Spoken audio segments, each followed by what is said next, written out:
Bismillahirrahmanirrahim. Assalamualaikum warahmatullahi wabarakatuh. Waalaikumsalam warahmatullahi wabarakatuh. Al-Fatihah.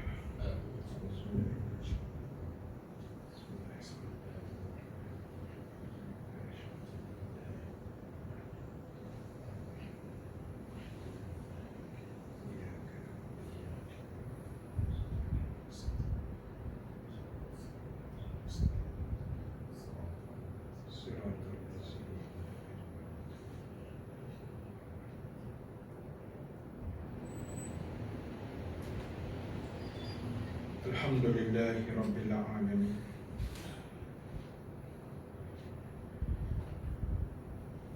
Wala aqibatu lil muttaqin.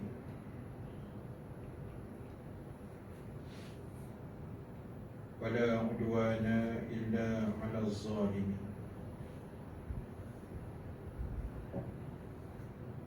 Asyhadu an la ilaha illallah wahdahu la syarika lah. Wa ashhadu anna Muhammadan abduhu wa rasuluh. Allahumma rabbana iftah bainana wa baina qaumina bil haqq wa anta khairul fatihin. Sayakfikahumullah wa huwas samiul alim. Amma ba'd. Muslimin dan muslimat yang dirahmati Allah Subhanahu wa taala sekalian. Alhamdulillah taala, kita memanjatkan kesyukuran kehadrat Allah Subhanahu wa taala. Dengan keizinannya kita dapat sama-sama berhimpun pada tengah hari ini. Mudah-mudahan pertemuan kita mendapat kebaikan, rahmat dan juga keampunan daripada Allah Subhanahu wa taala, insya-Allah. Muslimin muslimat sekalian, insya-Allah pada tengah hari ini seperti biasa kita akan sambung perbahasan dan perbincangan kita menggunakan kitab Al-Iman wal Hayah, kitab Iman dan Kehidupan, dan kita sambung perbahasan dan perbincangan kita yang terakhir pada 26 Februari yang lepas, dan selepas itu kita sangkut dengan COVID, PKP dan sebagainya. Dan insya-Allah pada tengah hari ini kita sambung muka surat 99 pada nombor yang ke-40 di bawah tajuk orang beriman nampak tujuan dan jalan yang akan ditempuh. Muka surat 99 nombor 40. Disebut dan dinyatakan di dalam kitab ini, alangkah jauhnya perbezaan antara dua orang. Satu yang mengenal tujuan dan mengetahui jalan yang akan menyampaikannya kepada tujuan itu. Lalu dia merasa senang dan tenang. Sedangkan seorang lagi tidak tahu jalan, meraba dalam kegelapan, berjalannya tidak tentu tujuan dan tidak tahu ke mana sampainya dan di mana kesudahan. Dan perbandingan ini disebut oleh Allah dalam surah Al-Mulk pada ayat 22, sebagaimana firman Allah, a'udzubillahi minasyaitonir rajim, afaman yamshi mukibban ala wajhihi ahda amman yamshi sawiyan ala siratim mustaqim. Al-Muluk ayat 22. Adakah orang yang berjalan menelungkup di atas muka, itukah yang lebih betul, atau orang yang berjalan dengan baik di atas jalan yang lurus? Surat 100. Tuan-tuan, ibu-ibu yang dirahmati Allah sekalian, tengah hari ini kita tengok ada dua kelompok manusia. Satu yang hidupnya tahu hala tuju, dan satu lagi yang hidupnya tidak ada matlamat, tidak ada hala tuju, tidak ada tujuan, tidak ada, kalau Arab disebut hadaf, target dia, tidak ada sasaran dia. Yang dikira hanyalah hidup atas dunia, makan, minum, tidur, cari duit, habis duit, dan begitulah seterusnya. Tetapi kita sebagai orang-orang Islam, mestilah kita tahu hala tuju perjalanan hidup kita sebagai manusia. Kita mesti tahu hala tuju itu, dan hala tuju itu ialah hala tuju ke arah jalan yang lurus.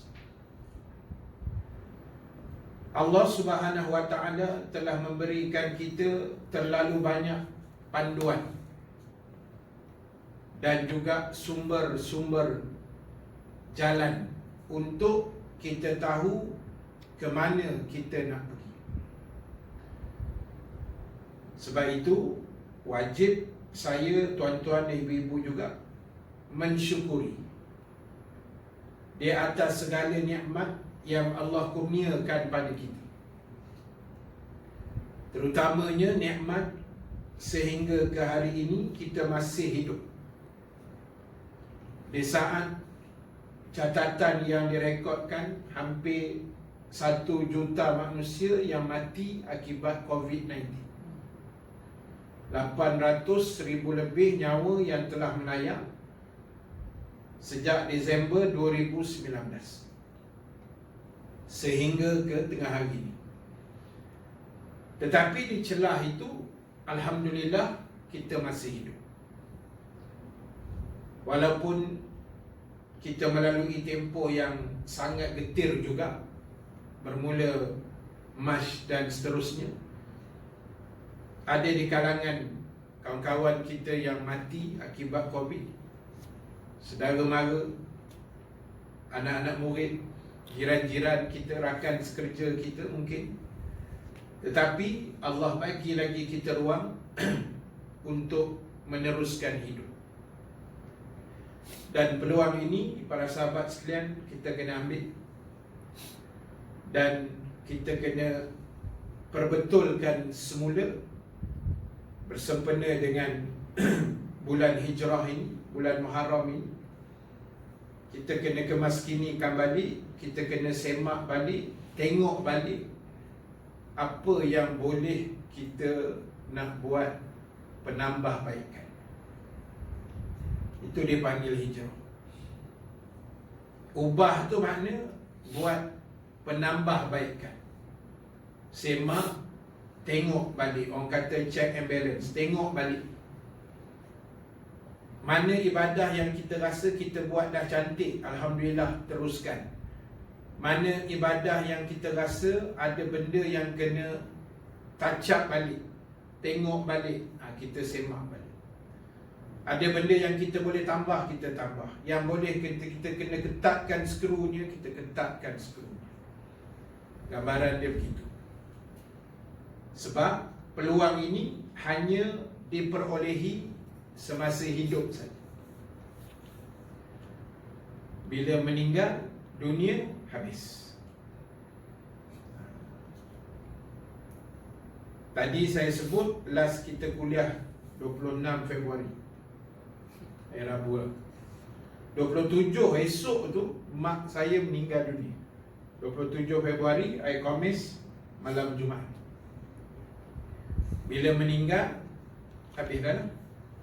Kan, peluang nak buat baik, beramal apa semua tak ada dah. Allah tutup. 15 Ramadan malam Jumaat Datuk Ismail Kamus meninggal. Habis juga. Tak ada ruang dan peluang nak beramal. Pagi Raya Idul Adha yang kita sambut hampir sebulan lepas, hari Jumaat juga kakak ipar saya meninggal, isteri Ustaz Alim Nasir, 55 tahun. Jadi bila meninggal ni sebab sakit, kuman dan sebagainya, habis dah. Tak adalah peluang dia nak baca Quran, tak ada lagi peluang nak ikut suami pergi kuliah ke apa, tak ada. Sebab semua ruang-ruang kebaikan itu hanya diperolehi semasa hidup. Dan sekarang ini, sahabat sekalian, kita masih hidup. Masih hidup. Jadi gunalah peluang ini. Sebab kita dah bacakan tadi, Allah sendiri tanya kita dalam surah Al-Mulk itu, mana lebih baik, yang jalan menelingkup muka atau yang berjalan di atas landasan yang lurus? Saja Allah tanya soalan itu, walaupun logiknya kita tahu dah jawapan dia yang mana satu.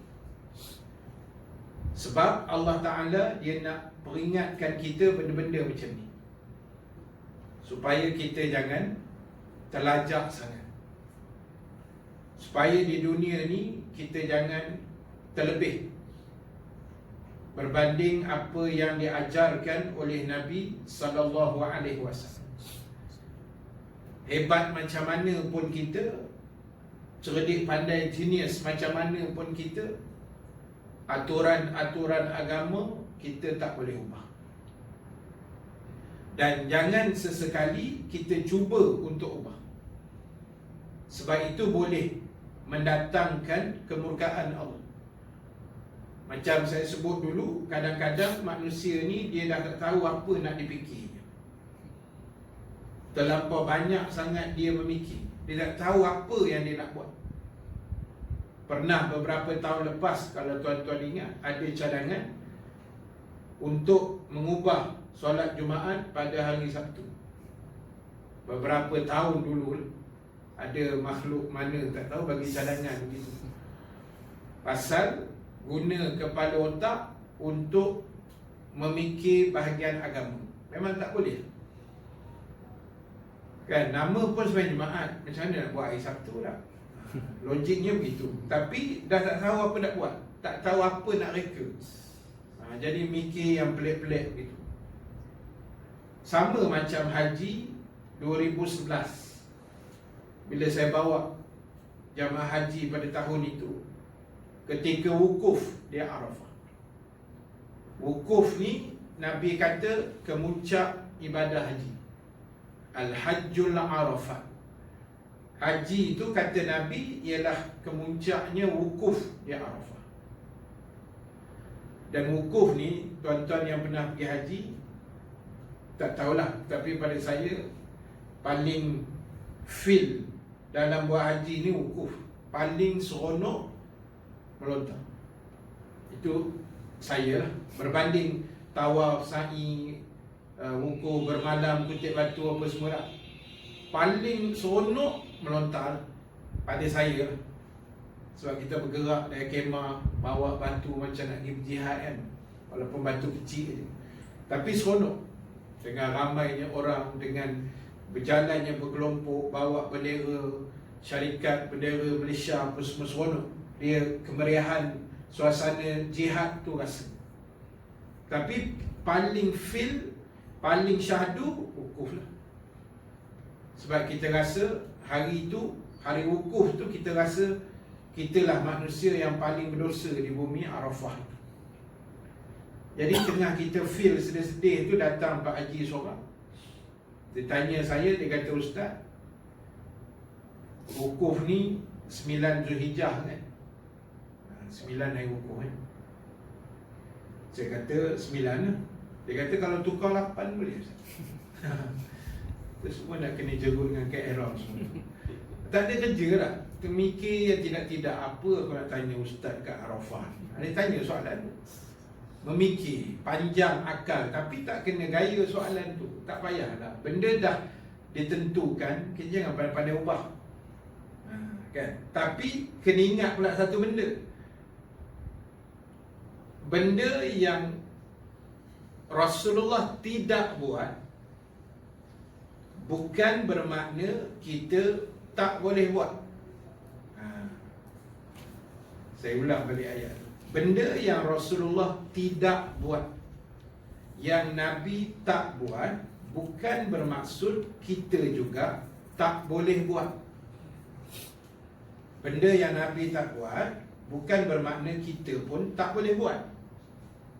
Contohnya Ustaz, contoh yang jadi itu hari lah, kita baca doa awal akhir tahun tu, Nabi tak buat. Tu pun ada juga anak-anak murid yang WhatsApp tanya macam mana ni Ustaz. Orang hantar link video-video yang kata tak boleh, tak boleh. Saya kata baca je lah, baca doa je kot. Dia kata betul ke Nabi tak buat Ustaz? Memang Nabi tak buat. Memang Nabi tak buat pun. Doa waktu akhir tahun ni ulama' je susun kemudian ni. Nabi dengan sahabat tak benar pun tak ada tangan dah. Awal tahun lepas asar pun semua tak ada. Tapi kita nak baca Ustaz? Boleh, tak ada masalah. Bacalah. Sebab tuntutan membaca doa tu ada dalam Quran. Arahan suruh berdoa, terutama waktu-waktu tertentu tu, ada dalam Quran. Cuma bila Nabi tak buat, kita buat, bermaksud kita hanya dapat pahala berdoa saja, tidaklah dapat pahala meniru sunnah Nabi. Itu saja bezanya. Tidaklah sampai mendatangkan dosa. Macam tu. Sebab kadang ada orang semua tak boleh, kan? Ni kita nak puasa Ashura ni, kan sunat puasa 9 mengiringi 10. Saja saya urailah benda tu sikit, kita rimai-rimai saja. 9 tu Nabi suruh, tapi ulama' kata Nabi tak sempat buat. Bila Nabi sampai Madinah, tengok orang Yahudi puasa pada 10 Muharram. Nabi tanya, korang buat apa ni puasa? Kami meraihkan hari kemenangan hari ni. Sebab tarikh ni lah Allah selamatkan Musa daripada Firaun. Yahudi itu bersyarah ke Nabi. Lalu Nabi jawab, sebenarnya aku lebih layak kepada Musa berbanding kamu, wahai Yahudi. Aku ni Nabi, Musa pun Nabi. Aku lebih layak dengan Musa berbanding kamu dengan Nabi Musa. Dan Nabi kata, sebenarnya kamilah yang lebih layak berpuasa. Lalu sahabat tanya Nabi, boleh ke kita puasa? Nabi kata boleh 10. Tapi Nabi kata alangkah baik tahun depan, sebab hari itu dah 10 Muharram. Tahun depan Nabi kata kita start dengan 9. Tapi ulama' sebut takdir Allah tahun depan tu Nabi wafat, Nabi meninggal lah. Maknanya Nabi tak sempat puasa 9, Nabi 10. Tapi nak sebut boleh tak buat? Boleh, tak ada masalah. Cuma tak dapat pahala meniru sunnah. Asal benda yang Nabi tak buat tu tidak bercanggah dengan agama, bismillah, jalan. Tak usah kita bergaduh benda tu lah. Bergaduh, nak baca doa je kot, kan? Tanya soalan tu dekat asar dah, dah kelang kabut dah. Dia kata macam mana ni Ustaz ni lepas asar nak baca ni? Baca je lah. Kan, kadang entahlah tuan-tuan, benda-benda macam ni orang besar-besar kan, benda yang sepatutnya besar orang kecil-kecil kan. Jadi kita pegang asas lah, selama tidak bercanggah, walaupun bukan sunnah tak apa, tak bercanggah pun jalan. Handphone kita bukan sunnah pun kan, tapi tak berdosa pun, kita guna untuk manfaat kebaikan, tak ada masalah. Jadi itu sebab saya kata tadi, apa pun kita nak buat hari ini, biar kita ada asas ilmu agama. Asas kepada ilmu agama itu sangat penting, supaya perjalanan kita ni tidak tersasar, perjalanan kita ni tidak gelong. Macam kita lah bawa kereta lah, memandu kereta, kalau gelong dia sangat bahaya kan, boleh terbabas, boleh masuk gaung ke apa lah, takut lah. Jadi sekarang ni pastikan kefahaman agama kita berada di tahap yang paling terbaik, insya-Allah. Baik, saya sambung satu lagi, 41. Bagi orang yang beriman, dalam perjalanannya mencapai tujuan tidak ada yang sulit. Segala yang pahit menjadi manis, segala pengorbanan terasa ringan. Bahkan dihadapinya dengan perasaan tenang dan gembira. Tidak merasa takut dan cemas, tidak gentar dan ngeri dalam menghadapi sesuatu, demi untuk mencapai cita-cita dan tujuan mendapat keredaan Allah. Jadi tuan-tuan, ibu-ibu sekalian, kita ni bagi orang beriman, dia sebenarnya jiwa dia tidak kelam kabut. Jiwanya sentiasa tenang, jiwanya sentiasa ingat dengan Allah. Dia tak perlu nak gundah gulana, tak perlu nak risau, tak ketahuan, tak perlu nak takut yang melampau. Dan macam PKP baru ni, PKP tu hari lah, bukan baru ni, yang start Mac tu hari, 18 Mac tu. Memang macam kami lah ustaz-ustaz kan, pada asal bila kata PKP tak boleh ke sana kemari, tak boleh kuliah, tak ada aktiviti, semua masjid tutup, asalnya cuak juga kan, risau juga pasal sumber pendapatan kita kuliah lah, benda lain tak ada. Jadi bila tak ada kuliah, bahasa mudah dia tak ada lah duit, macam tu kan. Tapi bila kita letak keyakinan yang tinggi pada Allah, kita letak tawakal yang tinggi pada Allah, dia atur semua bagi jadi elok. Walaupun ikut kajian ramai orang stres ketika PKP yang awal tu.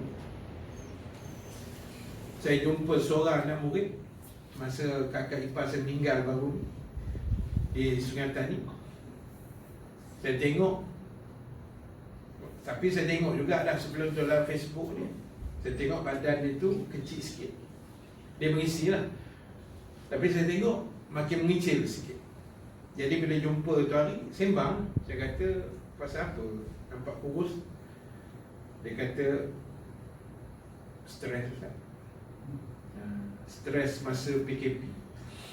Sebab dia berniaga kan, jual santan, tokey santan di Kulim kena tutup, tak boleh buka kedai kan, semua tak boleh. Jadi dia kata stres. Lepas tu dia kena serang satu penyakit. Saya tak tahu tuan-tuan pernah dengar tidak nama penyakit tu. Nama penyakit tu penyakit GERD. Pernah dengar? Gastrik. Bukan gastrik, bukan macam gastrik. Dia GERD ni, saya pun semua hidup baru dengar. Saya dengar, saya tergelak tu. Saya tak pernah dengar kalimah GERD. Kan, penyakit GERD ni dia atas sikit daripada anxiety. Dia memang orang ingat gastrik, dia muntah-muntah semua, macam angin kan. Tapi doktor kata dia atas sikit daripada anxiety. Anxiety ni orang panggil macam kemurungan kan. Kemurungan apa orang panggil? Lebih kurang lah kot, macam kemurungan tu. Dia atas lagi daripada itu. Dia punca stres. Sebab asalnya dia kata jantung dia laju, sebab dia ingat masalah jantung. 5 kali dia buat ECG, jantung okey, rupanya penyakit itu yang datang. Sebab banyak mikir kan. Akhirnya doktor pun bagi satu kaedah rawatan jiwa dan fizikal semua tu yang jadi kurus. Dan 19 Ogos baru birthday saya baru ni, dia call. Selalu dia WhatsApp je. Dia anak murid yang baik lah. Kali ni dia call, dia set nyanyi lagu happy birthday. Lepas tu saya kata kat dia, bagi Kak Ustaz senarai-senarai kaedah pemakanan, exercise. Kita nak tompang lah, kita boleh kecil pula lepas tu kan. Sampai hari ni dia tak entar lagi. Dia sibuk pula apa nak tahu. Jadi tuan-tuan, kita ni kadang-kadang Allah uji macam tu lah. Tapi basicnya kita kena ingat, tak perlu nak stres melampau, memikir yang benda tak tahu jauh pangkat. Banyak orang jadi stres, dia mikir bila COVID datang, dia mikir bila COVID nak habis. Dia mikir sampai macam tu kan. Tak payah fikir, biar KKM buat kerja apa semua. Masing-masing jaga SOP, ikut aturan yang sepatut, ikhtiar tu sudah lah. Yang mikir lepas COVID ni Ustaz, apa pula nak datang? Tak usah fikir. Kita pun tak tahu apa benda. Kita doa yang elok-elok supaya jiwa kita tidak serabut. Sebab tuan, kalau jiwa serabut ni semua kita tak elok. Kan? Semua benda takkan jadi. Sebab itu disebut tadi orang beriman jiwanya tenang. Ujian yang pahit dia rasa manis. Sebab kita kena ingat Allah tu ada dengan kita ainama kanu. Nabi kata di mana saja kamu berada. Wa huwa ma'akum ainama kuntum. Di mana saja kamu berada, Allah kata aku ada dengan kamu. Jadi saya rasa tak perlulah nak berlebihan sangat takutnya, stresnya. Stres ni perlu, tapi jangan berlebih.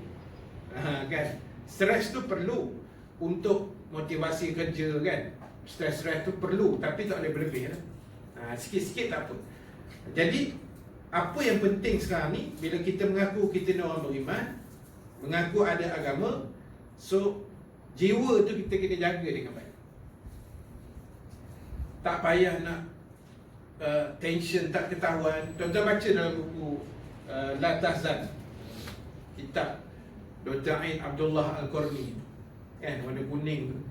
La Tahzan ni kitab tu tajuk dia jangan kamu sedih dan berduka cita. Jadi saya baca, saya mengajar kitab tu juga. Dia tulis dalam tu berlaku satu situasi, dia kata. Katalah kita memandu, tiba-tiba tayar pancit, berhenti tepi highway. Dia kata jangan sedih. Sedih, stres, tayar pancit kan. Bila kita stres, dia kata duduk tepi tayar tu sampai kiamat, tayar tu takkan kembung. Jadi tak usah stres. Nombor hotline plus ada 1-800-88 apa semua tu, telefon je lah. Ataupun buka bonet, cari jumper apa semua, buat lah. Tapi sebenarnya kalau tuan-tuan tayar pancit ke meletup ke apa kat highway, tak payah buat sendiri, telefon plus. Kita bayar tol bang. Rugi buat sendiri kan. Saya kalau sangkut kat highway mana, gatri ke apa, pernah jadi gatri, plus pun pernah. Saya telefon je, diorang buat sendiri. Saya kata minta tolong tukar tayar, tangan saya tak kuat saya. Tapi memang tangan saya sakit kan. Kita bekas nombor motor dulu, jadi pernah jatuh kat selekor tajam kan. Jadi memang tangan saya sakit sebenarnya. Tak berapa lega, lama dah ni, 18 tahun dulu kan. Jadi tapi kita tak bagi alasan tangan sakit pun, diorang akan datang. Sebab itu kerja diorang. Jadi tak payah susah diri. Jadi kata Dr. Aid, kalau tayar meletup tepi jalan, tak payah stres, cari nombor telefon yang sepatutnya, syarikat apa-apa yang boleh towing ke apa ke, tolong buka, settle. Daripada kita menyandor tengok tayar bila nak elok kan. Sampai sudah tak ada apa.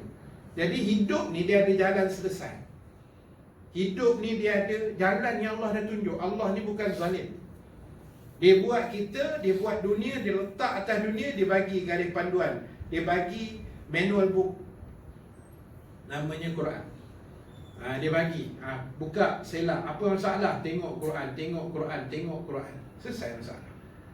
Tapi kadang-kadang sebab manusia ni dia ada ego juga. Kadang manusia dia rasa dia pula hebat daripada Allah kan. Macam-macam lah perangai manusia. Jadi benda ni tuan-tuan, ibu-ibu sekalian, kita kena ubahlah. Sebab hijrah itu sendiri mendidik manusia supaya berubah. Sedikit pun kita ubah tak apa dah. Orang kata pelan-pelan kayuh lah kan. Tengok balik, ni dah masuk tahun baru 1442. Tahun lepas ni apa aku punya kelemahan. Bacaan Quran aku rasa tahun lepas tahun tu okey ke tidak. Sedekah okey ke tidak. Sembahyang sunat, puasa sunat ke apa okey ke tidak. Biar kita buat tu puas hatilah untuk diri kita lah kan. Penerimaan Allah tu kita serah pada Allah, tapi kita puas hati. Itu kita nak. Walaupun ialah manusia ni dia nak puas hati betul-betul susah lah kan. Tapi kita cubalah. Sebab tu saya kata, bila kita buat tu yang terbaik, kita ikut sunnah yang terbaik. Kalau benda yang Nabi dah bagi garis panduan kita langgar, itu tak apa cantik. Ada muslimat WhatsApp pada saya rasa muslimat lah, sebab muslimat rajin tanya soalan. Bukan WhatsApp, dia SMS biasa. Dia kata, "Ustaz, saya ni orang kampung Ustaz, telefon tak ada WhatsApp." Sedih aku dengar. Jadi dia rajin tanya soalan. Dia kata, "Ustaz, saya ni rajin puasa Ustaz, saya puasa tiap-tiap hari, kecuali hari yang diharamkan puasa." Dia kata, "Boleh ke tidak Ustaz?" Saya kata, kalau ikut hadis Nabi SAW, Nabi kata puasa yang terbaik puasa Nabi Daud. Puasa Nabi Daud ni makna hari ni puasa, esok tak puasa, lusa puasa, tulat tak puasa. Macam tu. Makna dalam setahun bahasa mudah dia 6 bulan kita puasa, 6 bulan tak puasa. Itu bahasa mudah. 6 bulan puasa, 6 bulan tak puasa, separuh je. Sebab Nabi Daud buat Selasa hari. Habis Ustaz, saya kata macam ni lah, akak buatlah Isnin Khamis. Yalah Ustaz, Isnin Khamis saya buat, Selasa Rabu Ustaz. Tengok dia punya melawan dia tu kan. Kita bagi cadangan sebab dia tanya. Dia tanya balik, Rabu Khamis, Selasa Rabu macam mana Ustaz? Saya kata macam ni kan, akak puasa Isnin Khamis sudah, buat ikut kemampuan. Habis tu Ustaz, yang selama ni saya dah terlajak buat setiap hari ni, tak apalah. Kalau akak rasa macam satu kesalahan, minta ampun lah dengan Allah, itu saja kan? Tapi benda tu taklah salah sampai berdosa, cuma ikut apa Nabi cakap. Itu saja. Bila Nabi kata puasa terbaik Nabi Daud, on. Jangan cakap banyak. Walaupun kita rasa kita gagah buat nak hari-hari boleh, tolong bagi hak pada tubuh kita. Kan Nabi kata setiap tubuh kita ada hak dia. Tangan ada hak dia, mata ada hak, kaki ada hak, kepala, otak, semua ada hak dia masing-masing. Otak ni hak dia ada masa nak kena rehat. Tu yang pergi cuti ke Langkawi. Baru ni tengok dalam gambar penuh JT kan, keluar pula kluster JT pula. Penuh saya tengok gambar orang dekat Kuala Kedah, Kuala Perlis, penuh lah cuti 4 hari tu. Jadi otak ni bukan hari-hari nak menghadap komputer, dia ada masa kena rehat kan, hilangkan stres, pergi bercuti, berehat. Kalau tak cuti pun duduk rumah mengemas ke apa dah, cycling, semua boleh buat. Sebab tubuh ni dia ada hak kan. Bukan hari-hari puasa tubuh pun nak terkedarah juga kan. Jadi tak boleh lah, kena ikut apa yang Nabi ajar. Dan saya nak tambah sikit aja tuan-tuan tentang puasa sunat yang ada dalam bulan Muharram ni. Saya nak sebut pertama satu hadis Nabi SAW. Bila sahabat pernah tanya pada Nabi, "Wahai Rasulullah, apakah puasa yang kamu terbaik, yang kamu buat yang terbaik selepas Ramadan?" Itu soalan yang sahabat tanya Nabi. Soalan dia, lepas Ramadan, bulan apa yang terbaik sekali untuk puasa? Itu soalan mudah faham. Siapa tanya? Sahabat tanya pada Rasulullah SAW. Lalu Nabi jawab, puasa yang terbaik selepas Ramadan adalah puasa di bulan Muharram. Muharram ni inilah yang kita tengah duduk. Dan Muharram ni kita kena ingat, dia antara salah satu bulan haram. Bulan haram dalam Islam ada 4. Yang Nabi sebut 3 berturut-turut, 1 dia terpelanting ke depan sikit. Yang berturut kata Nabi, Zulkaidah, Zulhijjah, Muharram. Zulkaidah, Zulhijjah, Muharram. Itu 3 yang berturut. 1 yang ke depan Nabi kata Rejab. Itu 4 bulan tu kena ingat lah. Sebab apa nama bulan haram? Pada masa itu Allah haramkan manusia berperang, bergaduh, dan bulan tu dianggap mulia lah. Jadi untuk kita hari ni, bulan itu dianggap bulan yang mulia. Dan Nabi jawab, puasa terbaik lepas Ramadan adalah Muharram. Dan yang kedua, dalam Muharram ni ada puasa yang digalakkan, iaitu Ashura.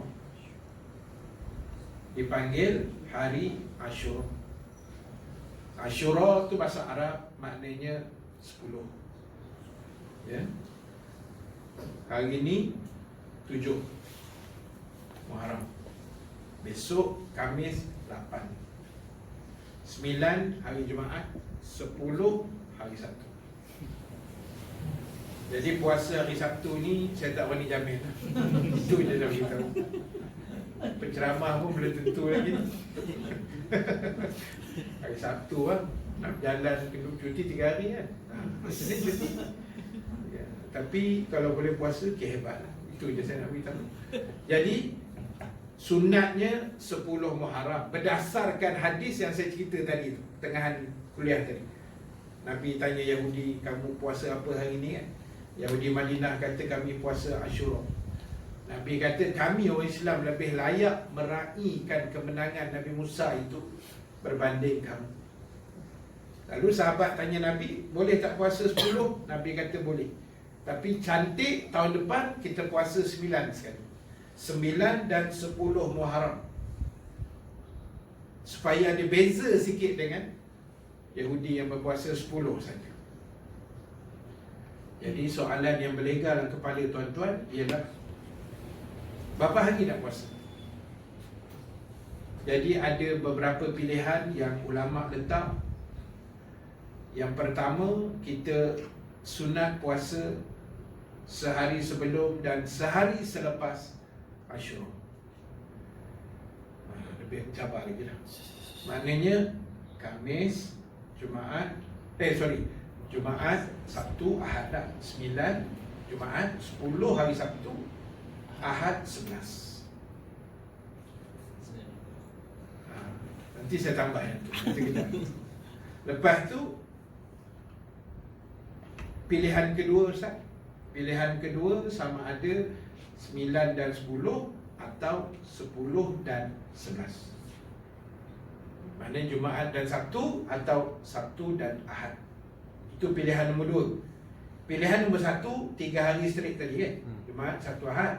Pilihan nombor 2, Jumaat, Sabtu sahaja atau Sabtu, Ahad sahaja. Pilihan nombor 3, Ustaz kalau tak mampu ke 10 saja. Boleh? Dia tak adalah sampai haram puasa 10 Ashura saja. Tak. Boleh. Ulama' dah susun dah. Kalau tuan-tuan buka soal jawab Jabatan Mufti Wilayah punya masa Menteri Agama jadi Mufti Wilayah tu, Google je dia akan keluar jawapan tu. Ada. Itu nombor 3 punya list. Maknanya puasa 10 Ashura sahaja, hari Ashura sahaja boleh. Kalau itu pun tak boleh Ustaz, Dah buat dah. tak, kita kena darah bubur je. Kau balun je lah bubur Ashura, buat mandi je. Jadi tuan-tuan, ada lagi tambahan yang mungkin kita tak perasan. So, cantik lagi. Ini cerita ni saya sebut, saya berani sebut je, saya pun belum tentu ya. Saya sebut saja. Kalau boleh buat, start besok Khamis, dapat pahala hari Khamis. Lepas tu Jumaat, pahala hari Tasu'ah tu, hari ke-9. Itu ada hadis. Walaupun Nabi tak sempat buat sebab tahun depannya tu Nabi wafat. Lepas tu hari Sabtu 10, cantik, Ashura. 11 mengiringi yang 10, Ahad, cantik. Sambung Isnin 12, puasa Isnin lah, cantik. Sambung Selasa pula, hari putih 13, 14, 15. Selasa, Rabu, Khamis, Jumaat meninggal dunia. Ni saya cerita kalau mampu ya. Ni saya sebut, saya pun belum tentu apa hari dapat, tak tahu ni. Kan? Jadi saya remindkan benda tu. Sebab itu artikel yang saya dapat tadi, mungkin tuan-tuan pada dapat, ada viral kan lah, reminder yang bagus. Maknanya start besok sampailah Khamis depan, seminggu. Ini elok hantar ke makcik yang tadi tu. Dia nak puasa setahun tu kan. Itu elok hantar ke dia. Jadi tuan-tuan, tak apalah, cerita seminggu punya puasa ni kita buatlah based on kemampuan kita lah.